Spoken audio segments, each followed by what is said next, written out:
Hello everyone, here we'll be discussing non-homogeneous equations, and essentially what we'll be considering is the exact same type of equation we discussed with homogeneous equations, so constant coefficient linear differential equations of order 2 or higher, but instead of being homogeneous, it's non-homogeneous. So the right-hand side is a possible function of x, and not involving y, of course, so just some function purely of x.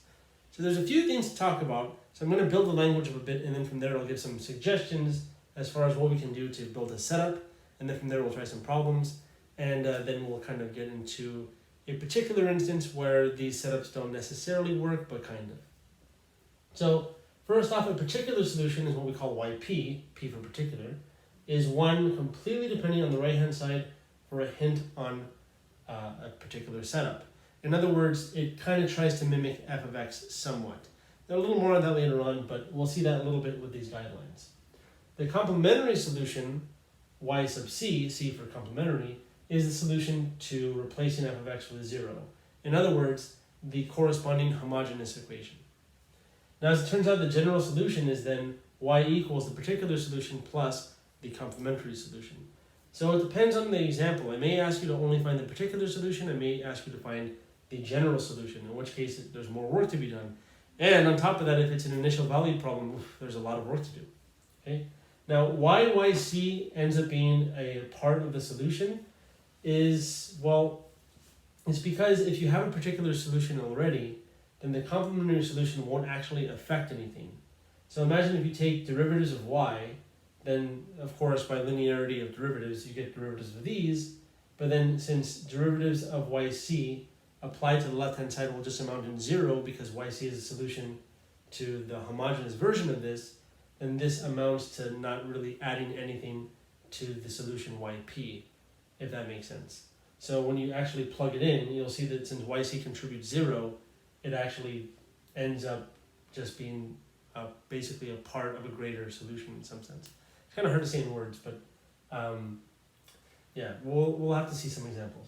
Now, some guidelines here I want to give for finding yp, again, depend completely on f of x for a hint on a setup. So here I kind of give some generalizations. If our f of x is a polynomial of degree n, then our yp is going to be some general polynomial of degree n. Of course, here there may be missing powers. For example, f of x could be x cubed plus 1, that's a degree 3 polynomial. But in that case, yp wouldn't be x cubed plus a number, or even a number times x cubed plus a number. It would be all of the powers in between. So I would write like ax cubed plus bx squared plus cx plus d, something like that. And again, we'll see that with some examples. Now, here's I think the most interesting one. If we have a multiple of sine or a multiple of cosine, or possibly a combination of them, regardless of which one you have or both, yp is going to be some linear combination of both sine and cosine. Now again, we'll have to see why this is the case in doing problems, but it ends up being the case because since derivatives of sine are multiples of cosine and derivatives of cosine are multiples of sine, you actually need one and the other in order to balance this out somehow. And then of course, if you have a multiple of e to the something times x, then yp would be that. Now, kind of a warning here. These don't always work. These are just guidelines.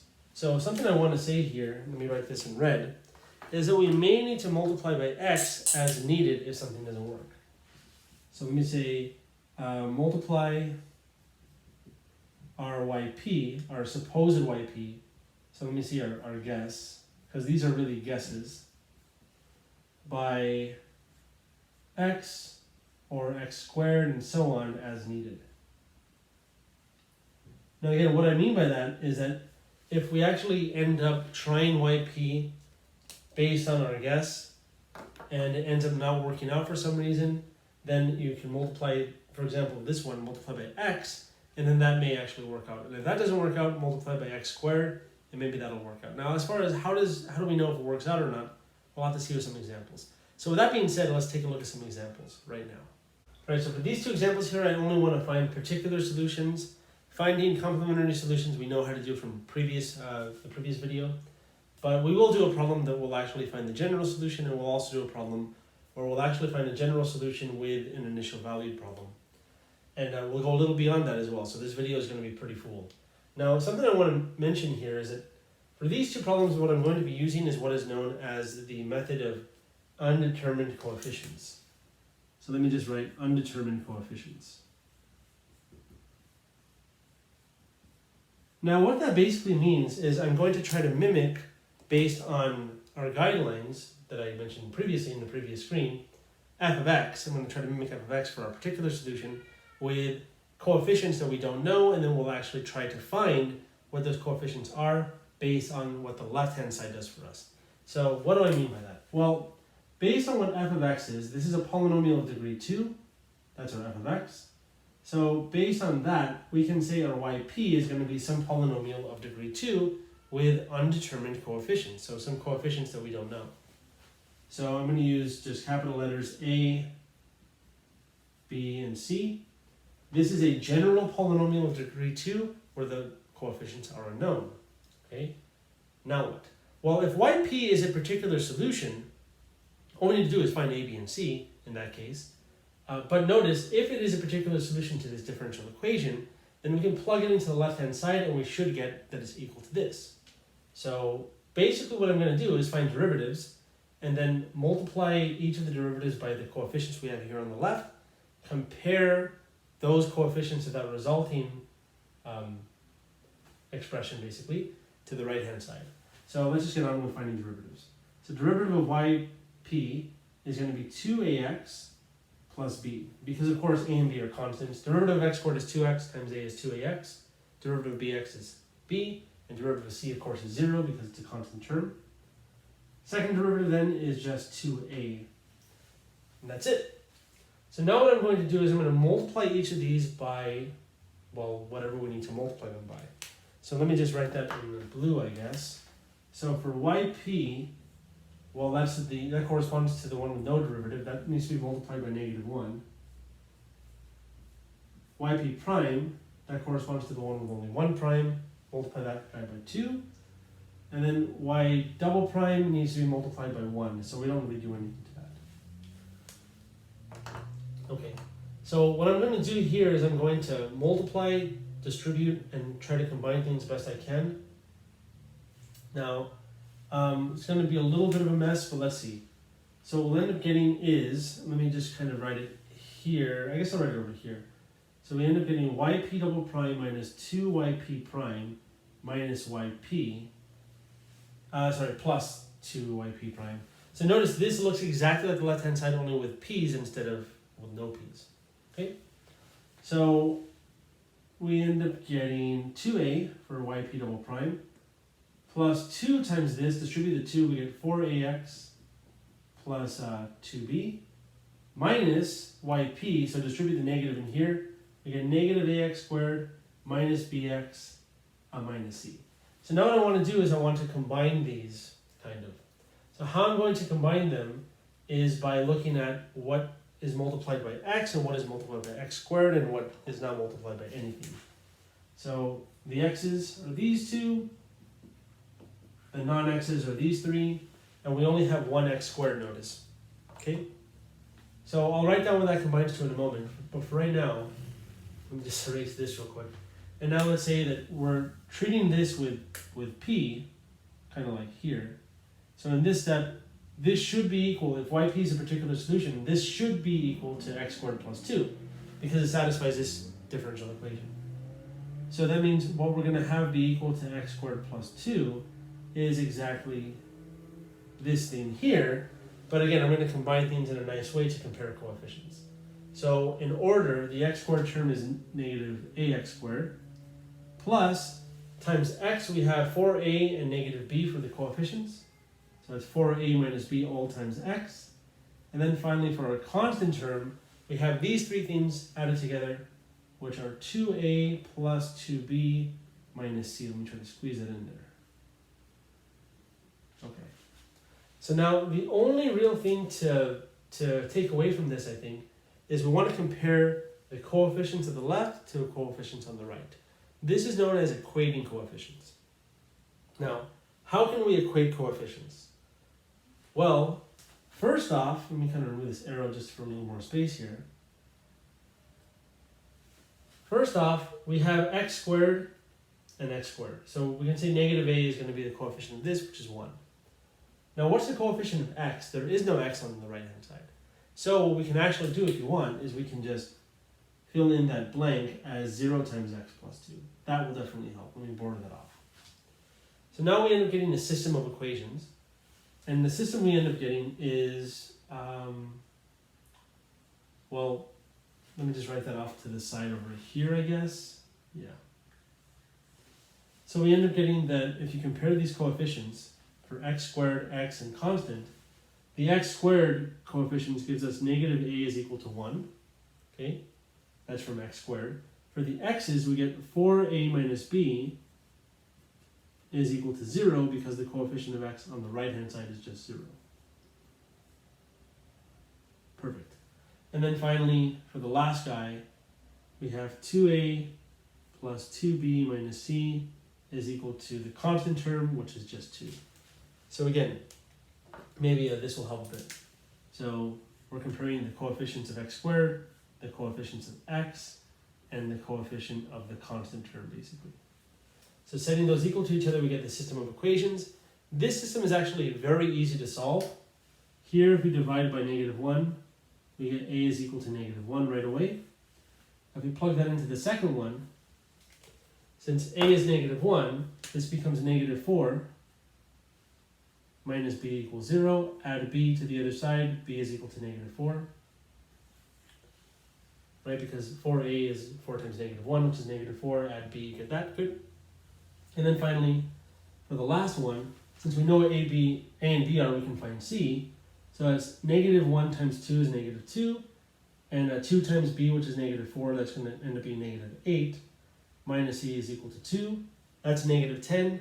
So if you add 10 to the other side, you get negative c is equal to 12. So that means c is equal to negative 12. Perfect.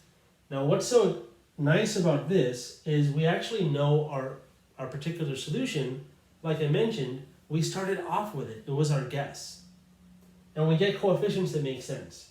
We don't get like some cancellation of things where it wouldn't work. That can possibly happen, as we'll see in an example later on. Maybe in this one, but I don't think so. But anyways, let's kind of take a look at this. So now, using the fact that we know what a, b, and c are, we can say that our particular solution yp is ax squared, so it's negative 1 x squared, or negative x squared, plus bx, which is negative 4x, minus 12. And you can definitely check that if you were to take the second derivative, add it to 2 times the first derivative, subtract this, you end up getting x squared plus 2. I'm not going to check that. You can check that on your own. So now moving on to this one, I don't really have too much space here, but let's at least start off with an idea kind of based on how we did this. So based on our guidelines, what do you think yp should be? Well, since our f of x here is a multiple of sine of something, we need sine and cosine, remember. So I'm going to write a undetermined coefficient times sine of that same inside, 2x, plus another undetermined coefficient b times cosine of that same inside, 2x. Then we're going to take derivatives, multiply by whatever we need from the left-hand side, and then compare coefficients. So again, I ran out of space a little bit here, so I'm probably going to have to erase and lift things up for more space, but let's take a look. So first derivative of sine is cosine, but derivative of sine of 2x by chain rule is 2 times cosine of 2x. So a 2 pops out. Okay, derivative of cosine is negative sine, and a 2 pops out as well, so it's going to be negative 2b sine of 2x. Derivative of cosine is negative sine, another 2 pops out, so it's negative 4a sine of 2x. I hope this is okay to follow. Derivative of sine is positive cosine, so the sign remains the same, another 2 pops out. We end up getting this. Awesome. Now all we need to do, and border that off a bit, is multiply these by the coefficients we need from the left that are multiplied to y prime and y and, well, y double prime. But in this case, they're all just 1. So yp we're going to multiply by 1, so leave it alone. Yp prime we don't need actually, so we need to multiply that by 0 technically. and yp double prime, we only have one of those. So I hope we see what I'm doing here. I'm taking inspiration from the left-hand side to see what multiples of these I need. The fact that there was no y prime here means we don't actually care about yp prime. Okay. So now, in fact, if you just add yp double prime to yp prime, you end up getting the following. So yp double prime added to yp prime, or sorry, just yp I meant to say, there we go, ends up giving us, well, so let's kind of compare. So I'm just going to cross out the middle one because we don't really care about that. Hope that's okay. And now what I want to do is I want to compare, well, cosines and sines. So look at the cosines, and then look at the sines. When we add those together, let's see what happens with the coefficients. So if you add these, you get negative 3a. If you add these, you get negative 3b. That's nice. So this is just negative 3a sine of 2x minus 4b, minus 3b, there we go, cosine of 2x. Now again, that's the case because a minus 4a is negative 3a and b minus 4b is negative 3b.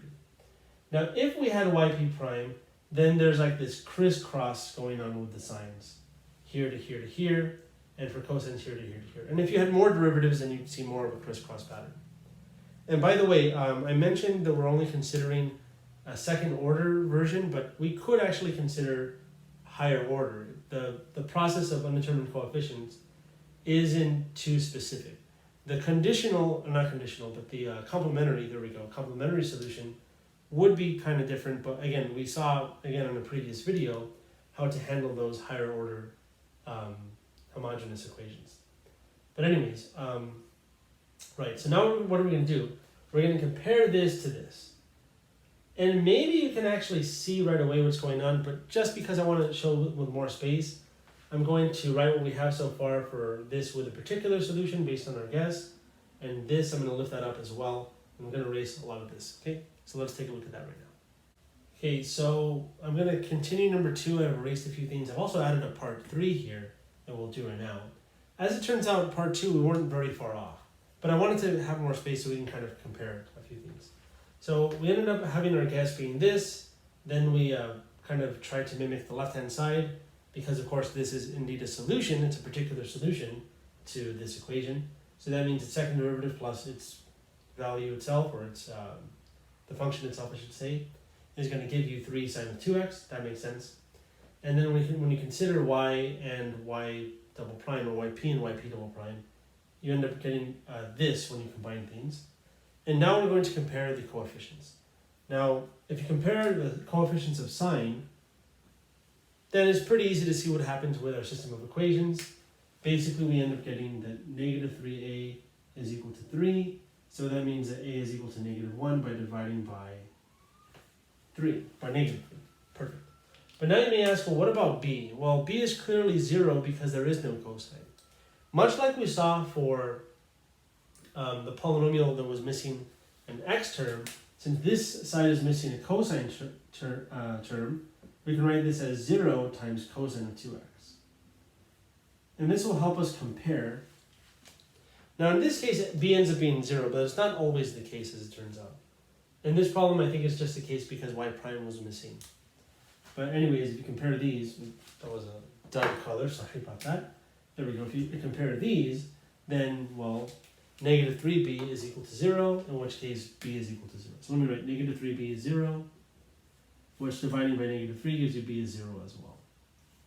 So in fact, if you consider b being equal to 0 and a being equal to negative 1 in our original supposed solution based on our guess, then now we have a particular solution indeed, and it's just negative sine of 2x.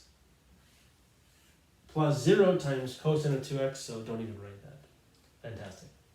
And again, you can check this, that this is indeed true, and it's not too hard to verify that. Good.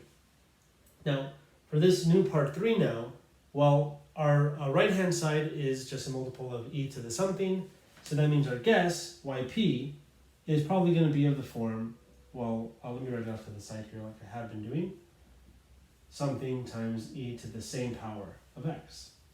Good. Right.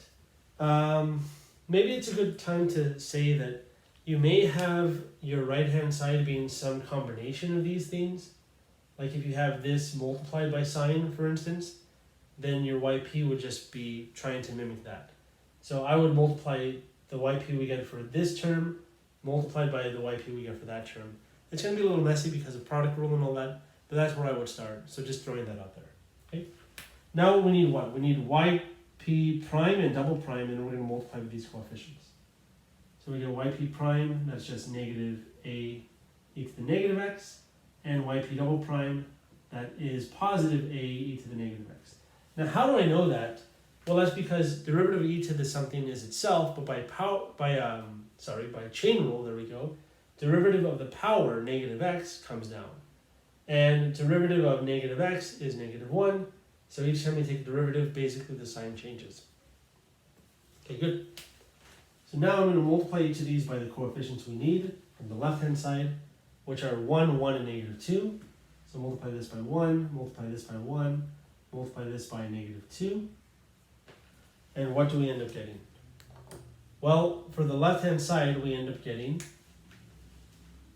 negative 2a e to the negative x, just negative a e to the negative x, and a e to the negative x. Now if you combine these, they're all like terms in this case, and you get negative 2a minus a. Well, actually, you can just see that these cancel straight up, I guess. Maybe that's a better way of seeing it. So we just get negative 2a e to the negative x.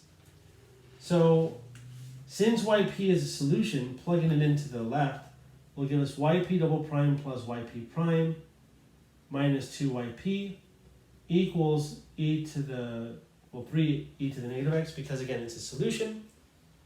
And we already did the work on this, and we ended up combining to that. So this all combines to just negative 2a e to the negative x.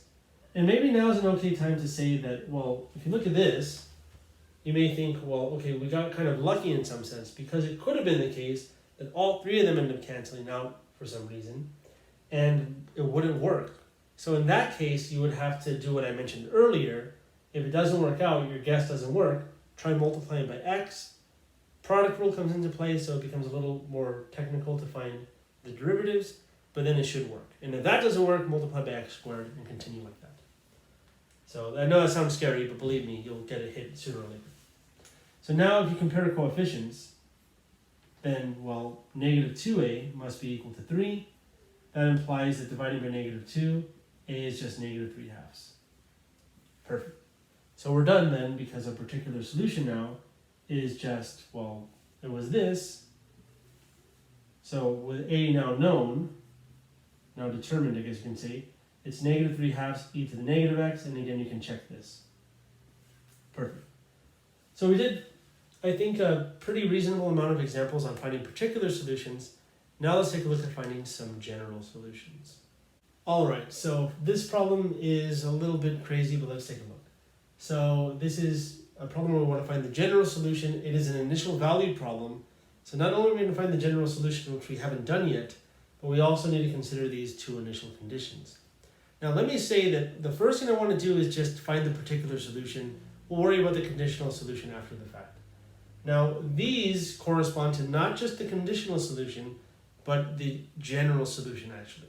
So keep that in mind, and we'll actually see that in a moment. But first, let's just start with yp. So how do we find yp? Well, what's our guess? Our guess is a to the ex, because we want to mimic this side.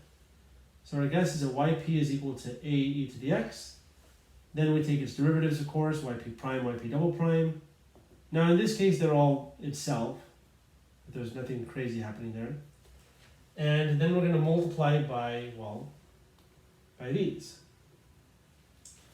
So let's see, if we multiply by, I guess this by 2, this by 3, and this by negative 5, you end up getting, well, negative 5a e to the x. This is going to be 3a e to the x, and that's 2a e to the x. Combine these to see what that side combines to.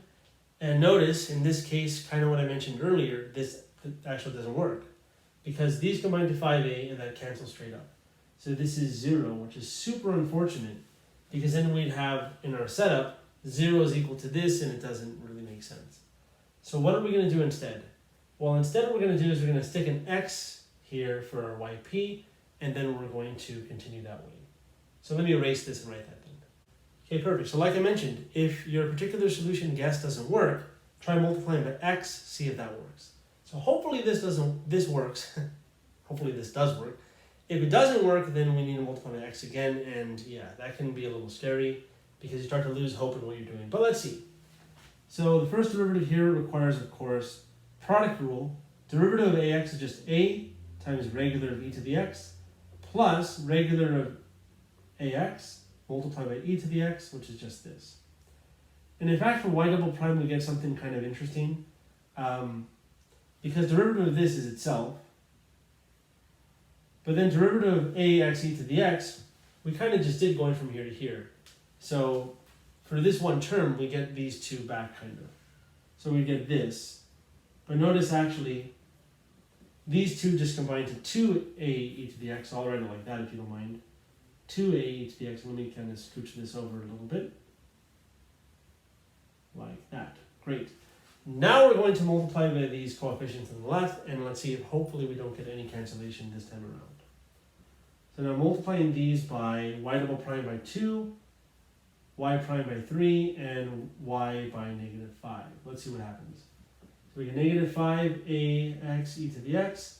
Let's distribute 3 here, so we get 3a e to the x plus 3ax e to the x. Distributing 2 here, we get 4a e to the x plus 2ax e to the x. And now combining these, look what happens. And maybe hopefully we see why this idea of multiplying by x will work, because notice we still get a cancellation, but only with the x's. If we look at the coefficients, negative 5 plus 3 plus 2 is, well, negative 5 plus 5, which is 0.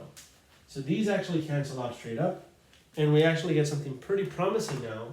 We end up getting that these just combine to 7a e to the x, which is perfect because when you plug it into the left side, right, yp double prime plus 3yp prime minus 5yp, again, it's a solution, so it should give us 14 e to the x indeed. And we know the left-hand side combines to, we just did it, we got 7a e to the x, perfect. Now, well, now we know what a is exactly. A has to be 2, doesn't it? Because if you compare coefficients, 7a and 14 gives you that 7a must be equal to 14, divided by 7, a then is right away just 2. So our particular solution is found. Our particular solution is yp is equal to, well, it's equal to this. It's 2x e to the x. Awesome. So now I'm going to erase this, shift this up, and then continue to find yc now. Right, so I've erased things here, and I've written yp, our result was 2x e to the x, perfect. Now yc, how do we find yc? Remember, yc is the solution to the corresponding homogeneous equation. In other words, we just replace the right-hand side with 0, and we attempt to solve this.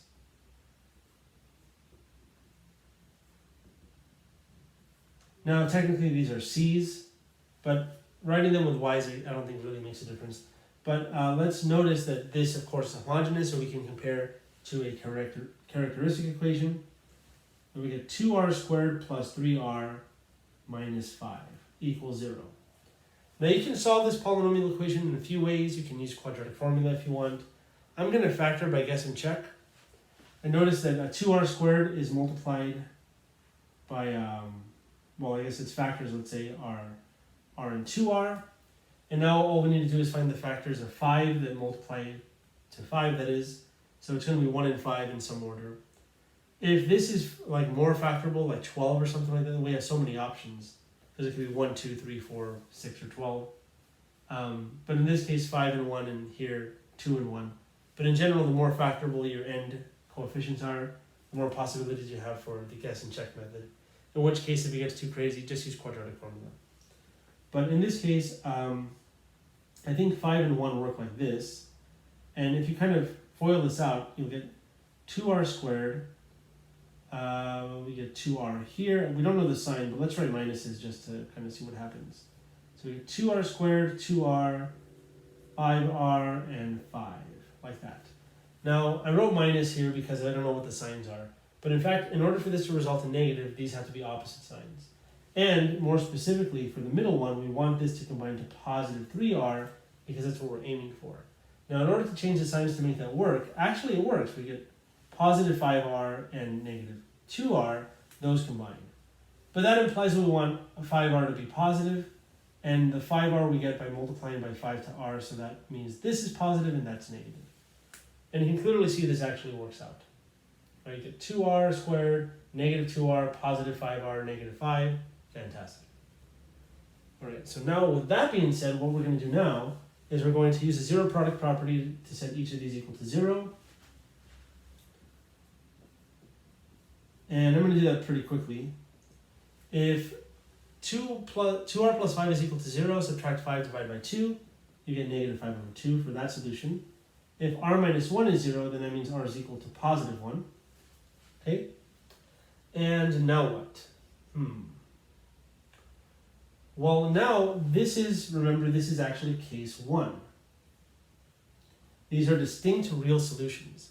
So that means our general solution for this scenario, in other words, our YC, is going to be what? It's going to have to be some constant times e to the negative 5 over 2x plus another constant times e to the 1 times x.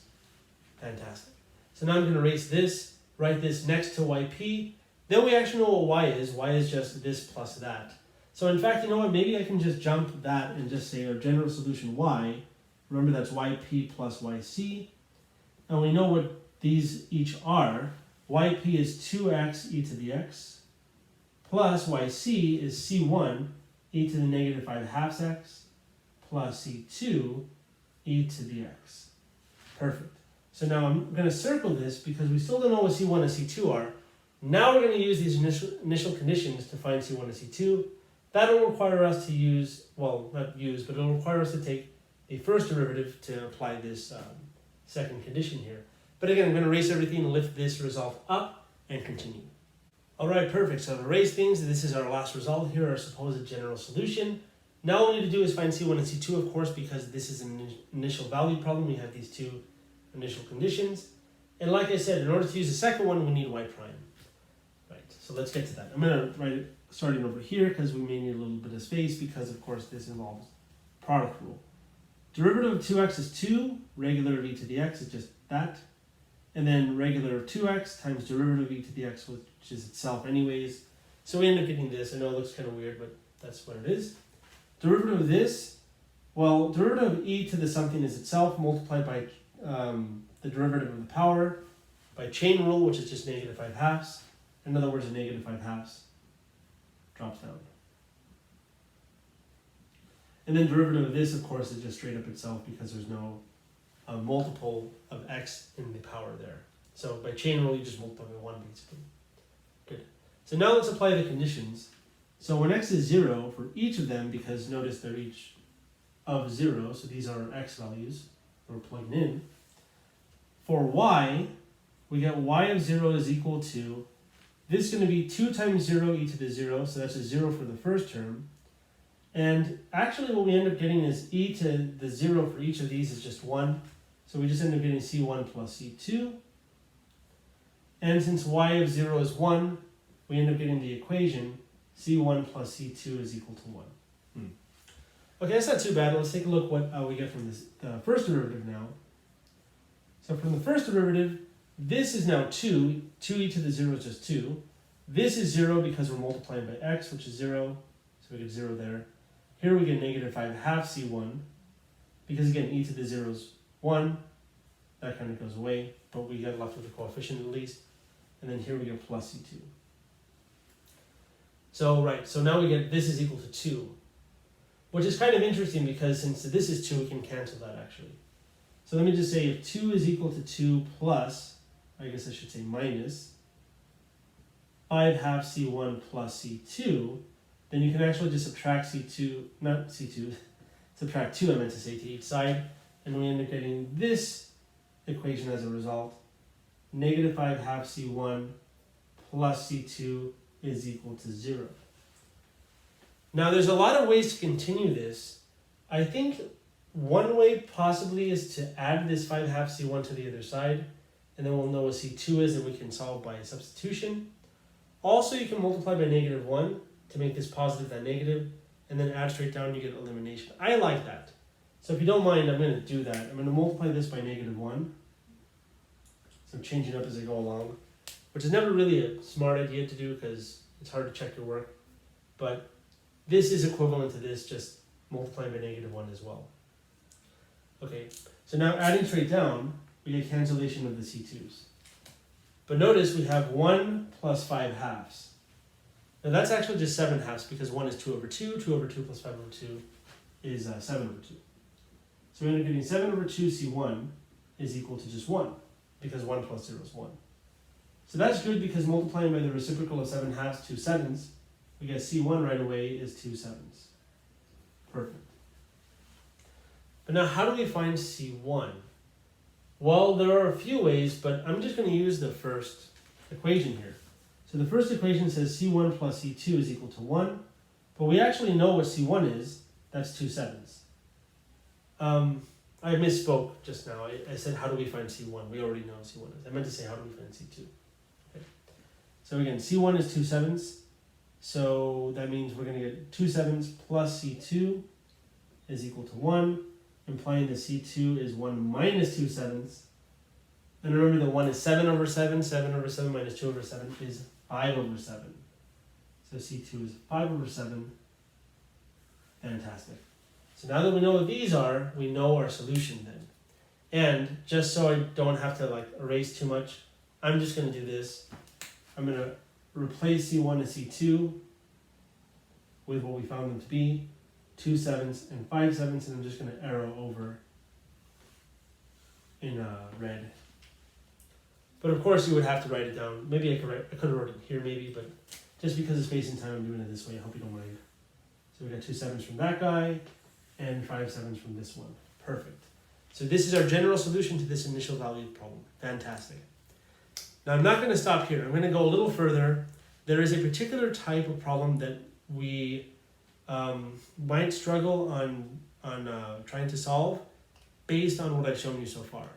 Essentially what happens is that we'll get a right-hand side that doesn't look like a power of e or sine or cosine. So for example, it may be something like secant or tangent or something like that. Or it could be, maybe it could be x e to the x, but we kind of know how to mimic that, so that's not too bad. It could be ln of x, that'd be an interesting one to do.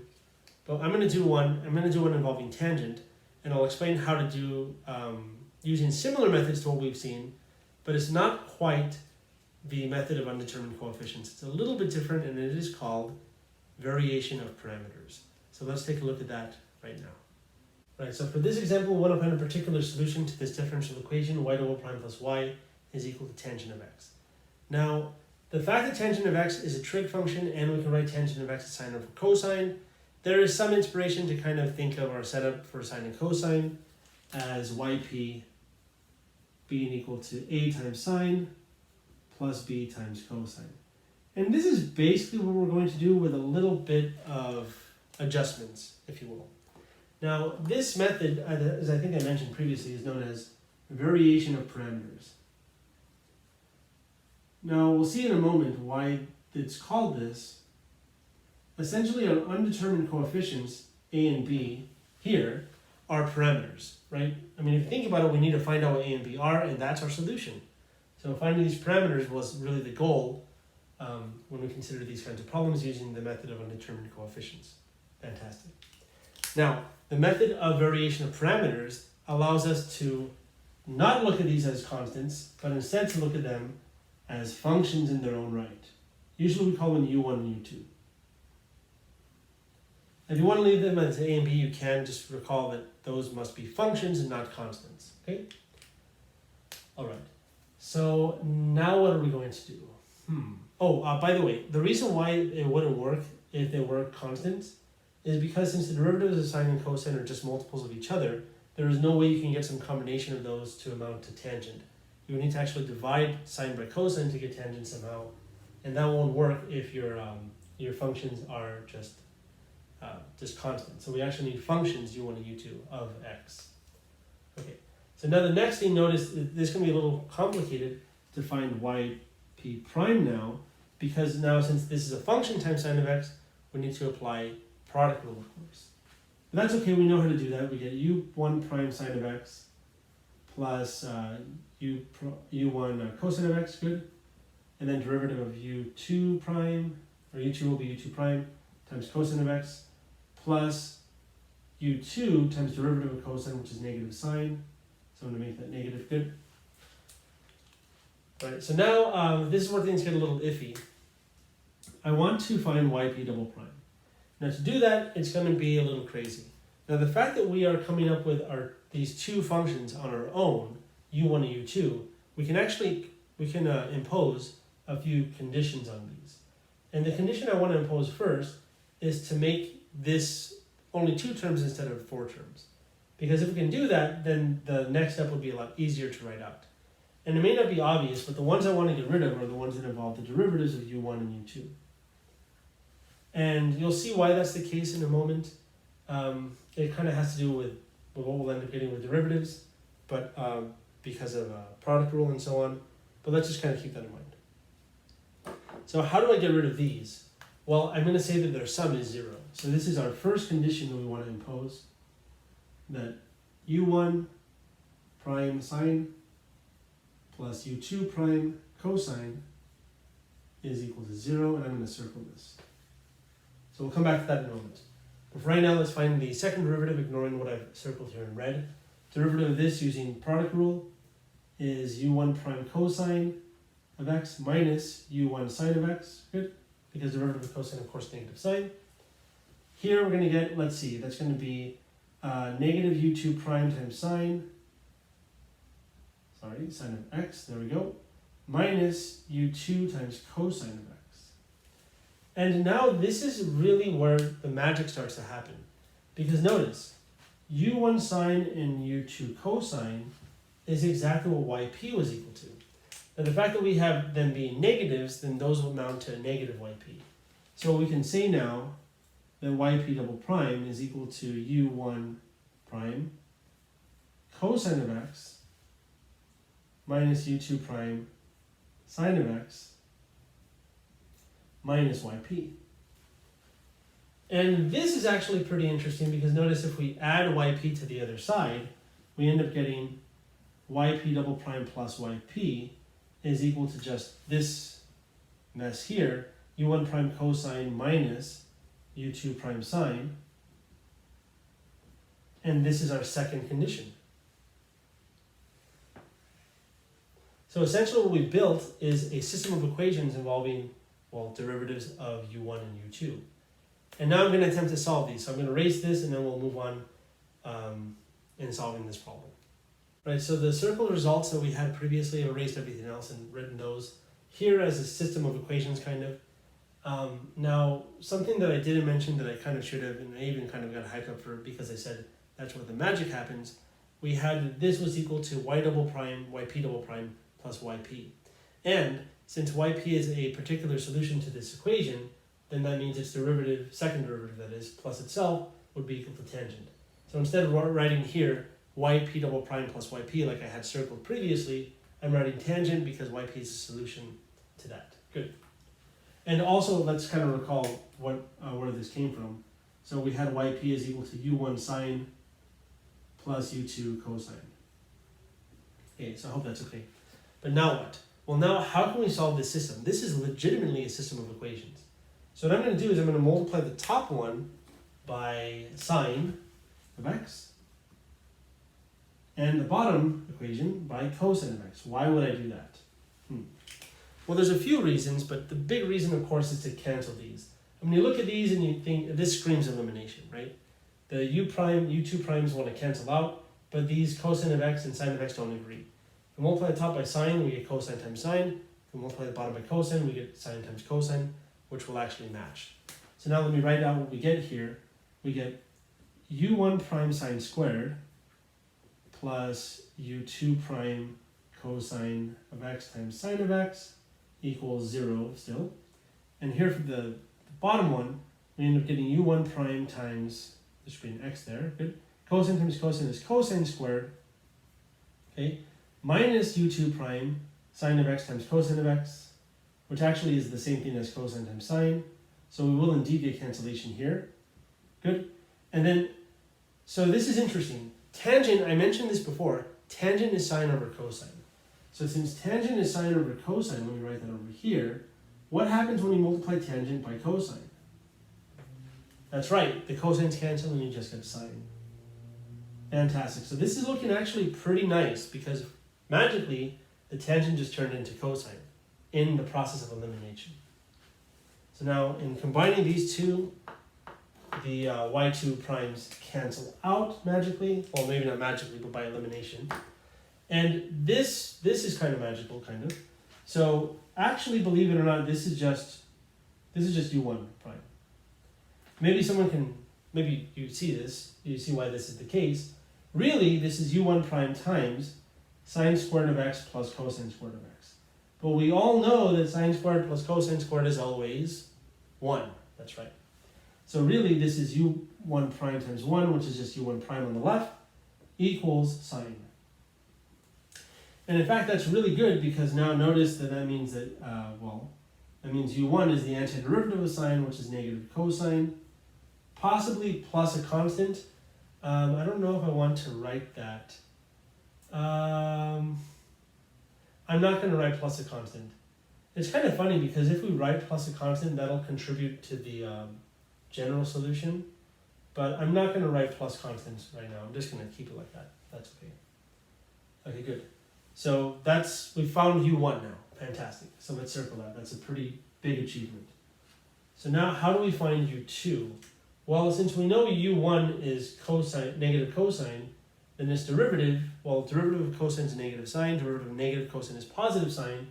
So u1 prime will be sine. So u1 prime times sine will be sine squared. So we'll end up getting sine squared of x plus u2 prime cosine of x equals 0. So in fact, if we subtract sine squared and divide by cosine, we end up getting u2 prime is equal to negative sine squared of x over cosine of x.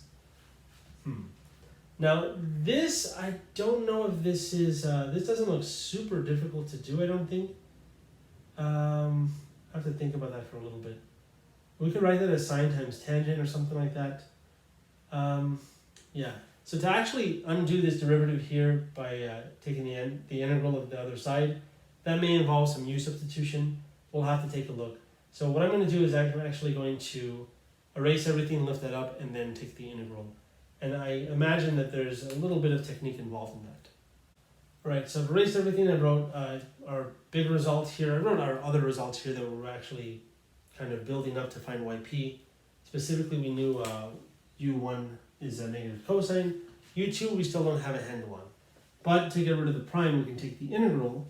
And notice I'm passing the negative outside because negative 1 is a constant.